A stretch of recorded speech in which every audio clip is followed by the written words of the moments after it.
Hello, everyone. So, I have a little confession to make.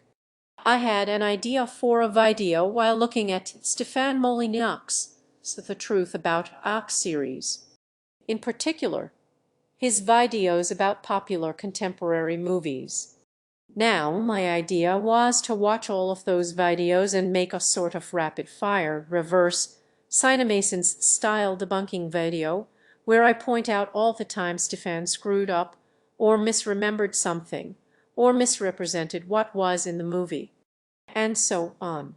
So, I sat down with me notebook and put the first one on. The Truth About Wonder Woman.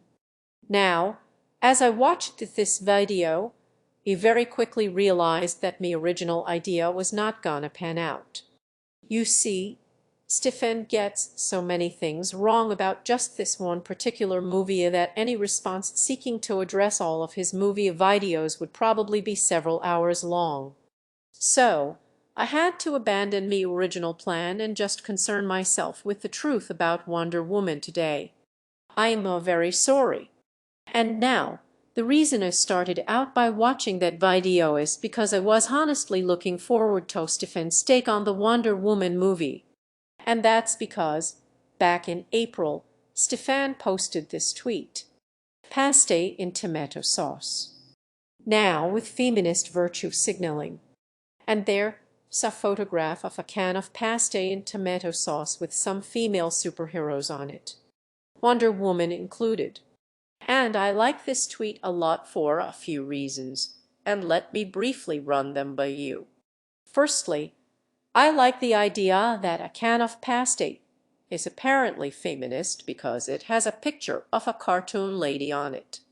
Likewise, this is apparently virtue signaling, although as to what virtues are being signaled here, who knows? The can just has a picture of Supergirl on it, that's it. Unless no artificial flavors or preservatives is virtue signaling now. I'm at a loss there.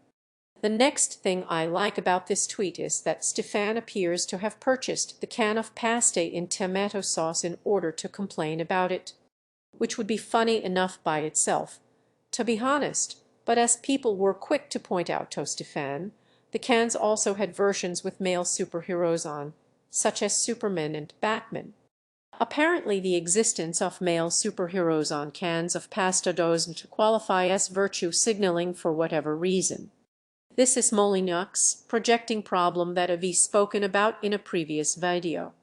Any depiction of a woman, even a completely neutrally presented cartoon of a fictional woman in a meaningless context, on a can of pasta even, is apparently malicious, feminist virtue signaling now, as if the mere fact that Supergirl or Wonder Woman exist at all is somehow a problem.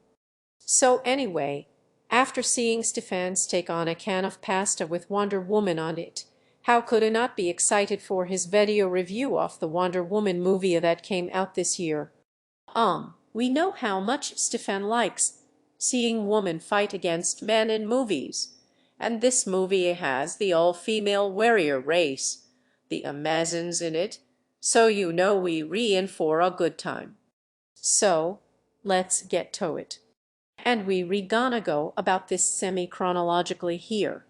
We'll work through Stefan's video from start to finish, with some skipping around as needed. And it should go without saying here, there will be spoilers from this point on, so beware. And let's begin. So the artistry, charm, and special effects, and one powerful twist are the only things that rescue Wonder Woman from its own stultifying clicks. First of all, I give you the clicks. 1. A female-run society is a paradise. Now, there's a very good reason for this. You see, the island the Amazons live on is a paradise. A literal, God-given paradise. With his dying breath, Zeus created this island to hide us from the outside world, somewhere heirs could not find us. We give thanks to the gods for giving us this paradise. It's not a paradise because women live on it, It's a paradise because Zeus, a male god by the way, created it to be that way. During the first scenes on the island of, well, let's just say it somewhat reminds me of the Greek island of Lesbos. The skies are blue, the waterfalls seem to spill diamonds, and no woman seems to age much past 45. Ha ha, the Amazons are gay. Anyway, this is the first point in the video that Stefan is confused about the fact that the Amazons don't, and he further expands on that point. Now, of course, there are no old women on this line because that would beg the question, where are all these women coming from? Is there a gimp in a leather suit in a box used for sperm harvesting? Are male babies killed off? So, where are the old Amazons? And without men, how are the Amazons being born? Well, near the start of the movie, Diana's mother, the queen of the Amazons, explains all this to Diana as a child. The Amazons were created by Zeus, and we see them emerging from the sea as fully grown women. And Diana's mother in this flashback appears to be the exact same age as she is when she's reading the story, so the Amazons aren't born, they were created by a god. And they don't appear to age, which explains both why there aren't any old Amazons, and why they don't need any men on the island. And if the literal picture book explained to a child method of exposition was a bit too complicated for Stefan, there are other clues cleverly hidden in the narrative. For example, Diana ages from a child to a fully grown woman without any other character on the island aging a day. Isn't that odd? Now, Diana ages, I presume, because she's not an Amazon. Exactly. She was created differently from the rest of them as a child. But even she ages very slowly. And the big tip-off here is that the movie opens in the present day, but the bulk of it is a flashback set in the First World War, and Wonder Woman looks exactly the same in both times. Didn't Stefan wonder why this was? Did he not notice that that was unusual? I don't know. And these Amazons take the only man on the island and interrogate him. When, logically, of course, they should be burying him in affirmative action programs.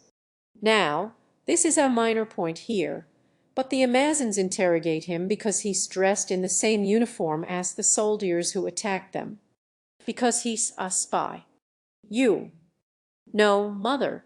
No. You fought at me side against these babies. What man fights against his own people? These aren't my people. And why do you wear their collars? I can tell you that. So they interrogate him to find out why that is. You know, they were not just doing it arbitrarily, but, like I say, that's a minor point. Cliché number 2. Women are great warriors. Now, I've criticized female fighters in movies before for taking on men 3 times their size with little or no prior training. In this movie, Wonder Woman, whose actual name is Diana, does go through years of rigorous training, but gains supernatural powers somehow when she hits her late teens. She magically throws back her trainer half the length of a football field by blocking a sword blow with her golden bracers. This new power has 2 primary meanings. The first is the pushback of an abused child who has grown bigger and stronger than her aging abuser. The second is the displacement of an older woman's physical attractiveness by a younger woman.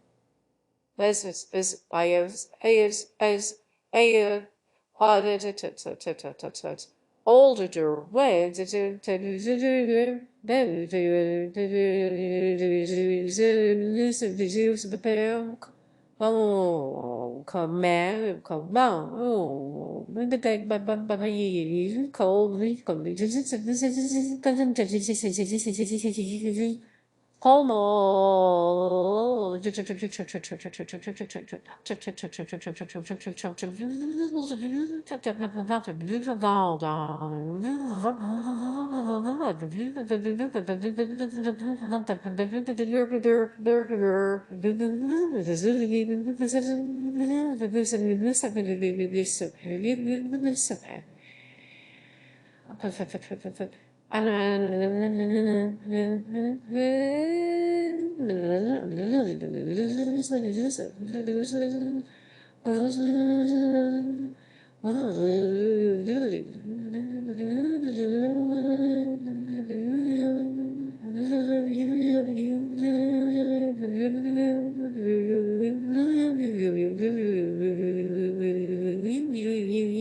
So there's a lot to unpack here.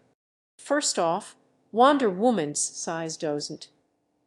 Wonder Masses. She's a demigod with supernatural powers. She can hold a tank over her head.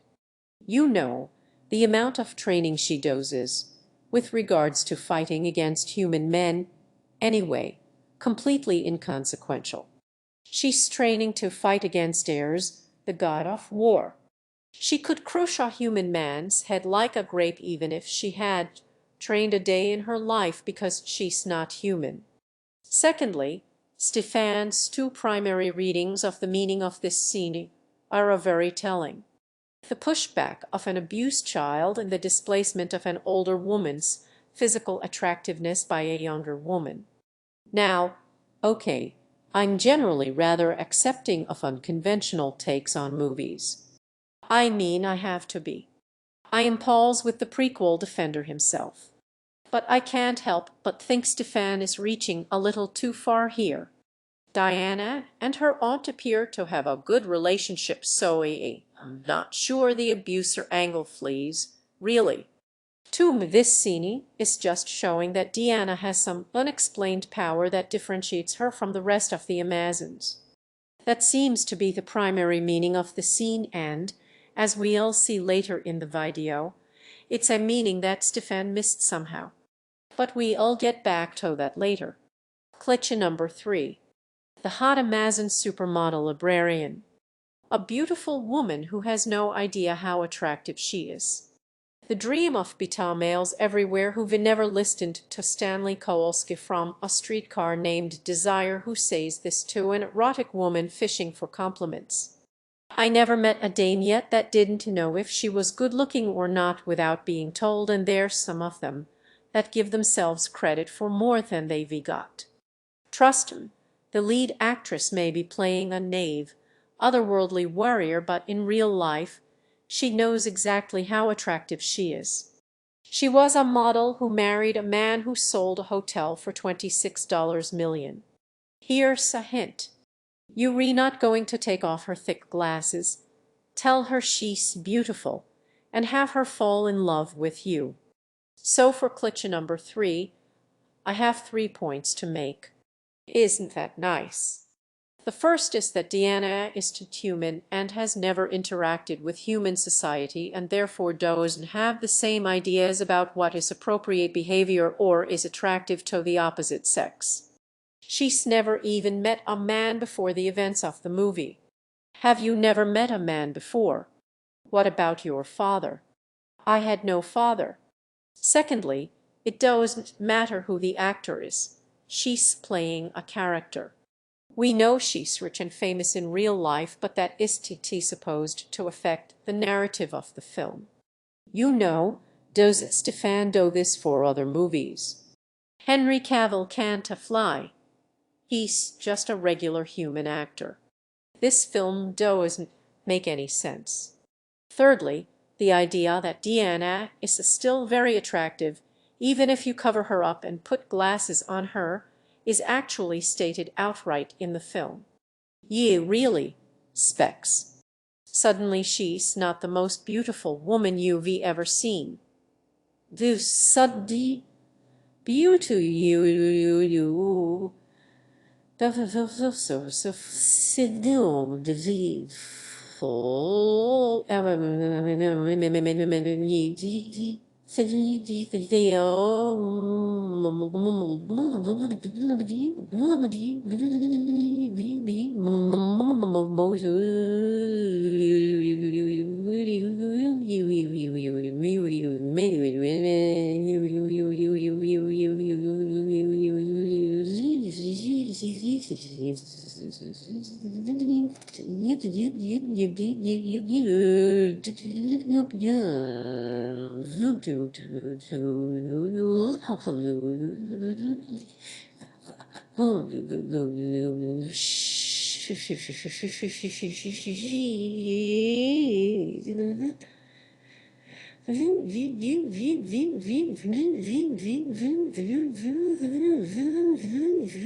The film's point here, on that it makes a few too many times for me to be honest, is that yes, Diana is very attractive. Anyway, cliché number 4, the incomprehensibly jealous and angry villain.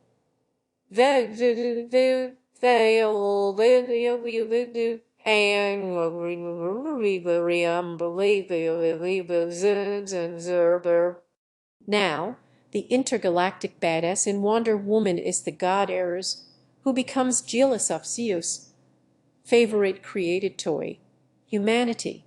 So this is basic sibling rivalry cliché 101. The eldest sibling resents the younger sibling for the attention paid by the parents to the new arrival who has displaced him. I have 2 points to make here, and the first one is kind of a minor nitpicky one. Ours is an intergalactic villain. He doesn't travel to or from another galaxy at any point. And now I only bring this up because Stefan has previously misunderstood the word intergalactic.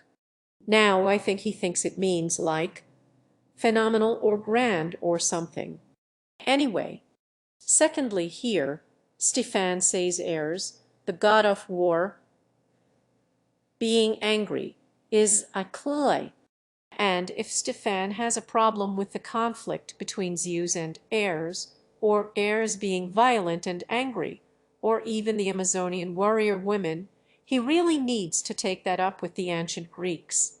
You know, this narrative isn't the result of some modern, malicious Hollywood machination. They re-characters from Greek mythology. And I thought Stefan was all about the ancient Greeks and Western civilization and everything. But I guess I must have been mistaken there. Diana, princess of blow-dried hair, shopping and not eating, sorry. Wrong, Princess Diana. Diana, princess of the Mosquita, possesses powers that make no sense at all. So, Ares, the god of war, kills her father Zeus. Now, Ares has been provoking fights among mankind for thousands of years. But Diana was molded of clay, and Zeus was supposed to have breathed life into her a few short years before the movie began. Diana is an Amazon with superpowers. But the Amazons are mere mortals, felled by a single bullet. So first off, there was a conflict between Zeus and Ares, during which Ares was injured and went into hiding. Now, Zeus was also injured and used the last of his strength to create the island paradise for the Amazons to live on. Now then, given that Diana ages incredibly slowly, as shown by her appearing the same age over a period of 100 years from the First World War to the modern day, Diana's childhood could have lasted hundreds or even thousands of years. Who knows? You know, Stefan saw a child age into a woman and thought, oh, that probably took about 25 years. But no, she's a demigod living on a supernatural island. She doesn't age like regular humans. Secondly, Diana isn't an Amazon. And that's what the scene of her discovering her unique powers was supposed to represent. But if you missed that, Stefan, there also was this line of dialogue. As Amazons, this is our duty. But you are not an Amazon like the rest of us. So you will do nothing. And movies must be very confusing indeed if you just ignore half of what happens in them. Anyway, let's move on. Now, Chris Pine. Chris Pine is, in fact, a charming pile of true Westby hotness and helps carry the movie with his one-liners that shouldn't be one-liners.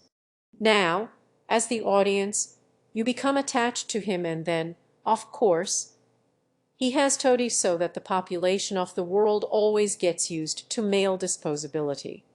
And even the way Hades makes no sense. He's piloting a plane full of poison gas, which he chooses to blow up rather than, say, land safely. Because why? Landing the plane safely would allow the poison gas to be deactivated. Blowing it up in midair will just spread the poison gas for hundreds of miles, causing countless deaths. The prevention of which was the whole point and beguffin of the movie to begin with. But you see, men must always be expendable. So plot and logic must be expendable as well. So then, Chris Pine's sacrifice in order to blow up the poison gas plane. Sa, sa, sa, sa, taboa, tabo, car, tabu, car, car, tar, cow, co, crew, sir, psin,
Stefan doesn't understand why the plane can't just be landed safely, but the movie does attempt to explain this. If we can get on the radio, we can ask Flancor to shoot her down. No, if it crashes, it'll wipe everyone out for 50 square miles. We gotta ground it. Bad news. Bad news. It's on a timer. If we ground it here, it's the same thing. Stefan also doesn't understand why they have to blow the plane up, but the movie explains this as well. Is it flammable, Chief? Choose flammable. Yes, you said it's hydrogen. It's flammable. So the gas is going to be released on a timer and will disperse over a large area, killing everyone around. But it is flammable, so if they explode the plane, the gas will burn up. So Chris Pine flees the plane to a safe distance and then does just that. Is it convoluted movie logic? A little bit, sure, but it does explain itself, and it shouldn't but be hard to follow. And furthermore, the selfless sacrifice of a man also serves an important narrative purpose that is missed by Stefan, and let's take a look at that. And if you think I'm kidding about male disposability, think of this. Remember the evil woman Dr. Poison who concocts the genocidal gas. Remember how Wonder Woman spares her life. Power.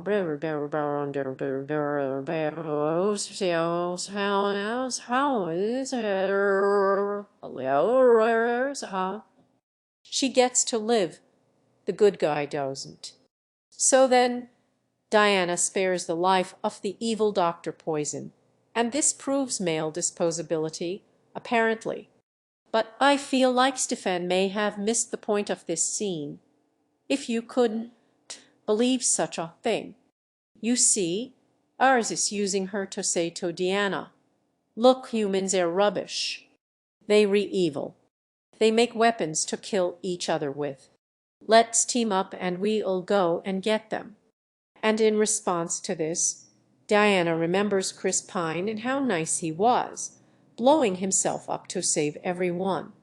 And she says, you see, the woman's actions are being used as the proof that mankind is evil, and the man's noble sacrifice is being used as the counter-argument that mankind is good. And, of course, Diana spares the life of an unarmed opponent. I mean, what's she gonna do? Just squish her with the tank or something. You know, she's the hero at the climax of the movie. I mean, what were you expecting to happen? Actually, I'd kinda like that if Diana just dropped the tank on her completely unexpectedly. That'd be quite good. Now, as usual, almost all the on-screen deaths are male. Female deaths are inevitably deployed as a plot device to heighten the stakes to raise attention. Men die anonymously in quick succession. Women die slowly or off-screen. Huh. Using sympathy for women to provoke male aggression does not seem very feminist to me. Ah, well, maybe it is. Hard to tell these days. Now, I'm afraid this is one of those times that Stefan is correct only if we ignore the times where he's wrong. For example, the battle at the start of the movie in which many Amazons are killed by German soldiers in quick succession.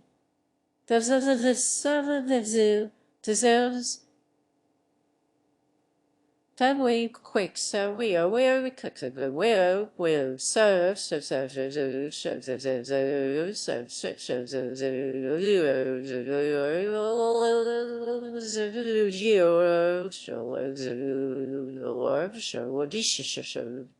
but if we ignore this bit, though Stefan makes an excellent point. So, all men are evil or incompetent, except for non-white males, of course, with the exception of one, the Chris Pine character, who must die. Now, all women are wonderful and good, except for one, Dr. Poison, who gets to live. Now, these few sentences are a real masterpiece of appearing to have an argument when, in fact, you don't really. And let's think about this for a bit. All men are represented as evil or incompetent, except for non-white males, of course, with the exception of one, Chris Pine, who has to die. Now, built into Stefan's all men statement, there are two exceptions. All men are represented as evil only if we first discount the various presentations of men as not evil. And if we do that, whoa, point made, you know. However, even with Stefan's caveats there, it's not true. For example, all these white soldiers rushing across no man's land are presented pretty heroically, and these liberated villagers seem like they re having a good time, and they don't look evil or incompetent. And there's also Charlie, who's generally a good guy, but aguous he falls under Stefan's classification of incompetent because he doesn't want to fight any more due to having pest, which you know would be a bit cruel and thoughtless. But anyway, ultimately, the fairly uncomplicated message of the movie is that mankind can be good. Stephen misses this because he's viewing the movie only along the racial and sexual lines that he's imposing. You know, it's not enough that the principal male character is a heroic white man. You know, not all the male characters are heroic white men, and as such, the movie is clearly anti-male, anti-white propaganda. And what is the role of woman in raising such nasty and violent men? Completely absent from the film, of course. Men are just bad. The women who raise them are just saints. For feminists and leftists, environment is everything. You know, you are a criminal because you were raised poor in a poor neighborhood, except for men. Well, they read just bad regardless of environment, regardless of the mothers and female daycare workers and female primary school teachers who raise them.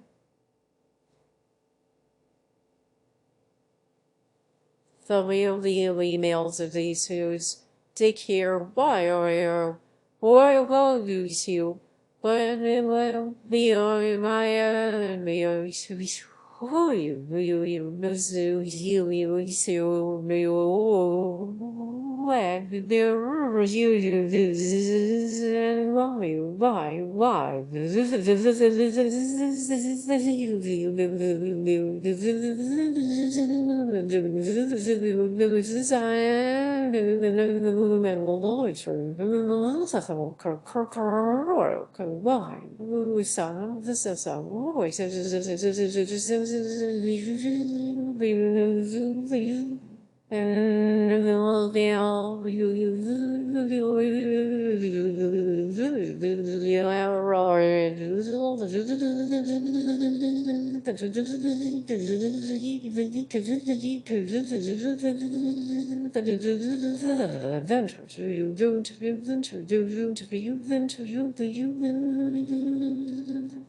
regardless of the welfare state policies that women vote for, environment creates badness, except for boys raised by women. Except for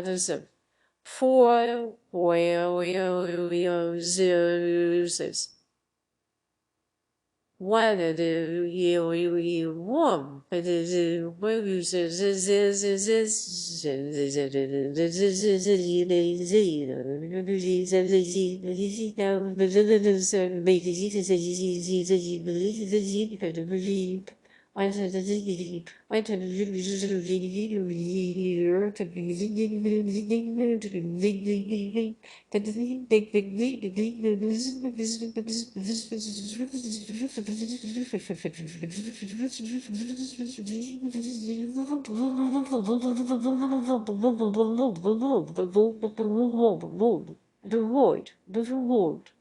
Then the badness of boys has absolutely nothing to do with women at all. Well, again, the point of the movie is actually not that men are naturally just bad. But regardless, does Stefan really want the movie to go into how the evil General Ludendorff, say, actually would have been a really nice guy but for the malicious actions of his abusive mother, who raised him poorly. Like, what on earth is that? You know, we all remember this classic clip of Stefan used in another video. All the cold-hearted jerks who run the world came out of the vaginas of women who married assholes. And I don't know how to make the world a better place without holding women accountable for choosing assholes. All the evil men in the world came out of evil women's evil vaginas. Now, it appears Stefan has convinced himself pretty well of this convoluted delusion because it seems he's now actually expecting to see it represented in reality. And it's an interesting approach to art criticism. I guess. Convince yourself of something truly mad, and then when you don't see any evidence of it, that proves the existence of the insidious conspiracy to cover it up. So to any Stefan molyneux fans watching this video, the reason that the movie doesn't go into the backstories of the violent German soldiers and explore their abuse at the hands of their neglectful mothers, who only went out with assholes and ignored all the nice guys, is because it would be really weird. Anyway, that's about it for me today. Kind of a lighter one this time, but the other video I am working on right now is about police shootings, so I needed the levity, to be honest. And I certainly had fun watching Stefan try to cram his ideology into the movie however he could. I might come back to this again and check out the many other movies that Stefan tells us the truth about. I hope you could hear the air quotes there. Let me know what you think about that idea in the comments. Also, consider supporting me on Patreon if you like all these lovely people right here. I don't run ads on me videos and I'd like to keep it that way. Also, follow me on Twitter or send me a curious cat question if you like. I really like questions. Okay folks, I'll see you next time. I actually waved goodbye at me microphone and then. See ya.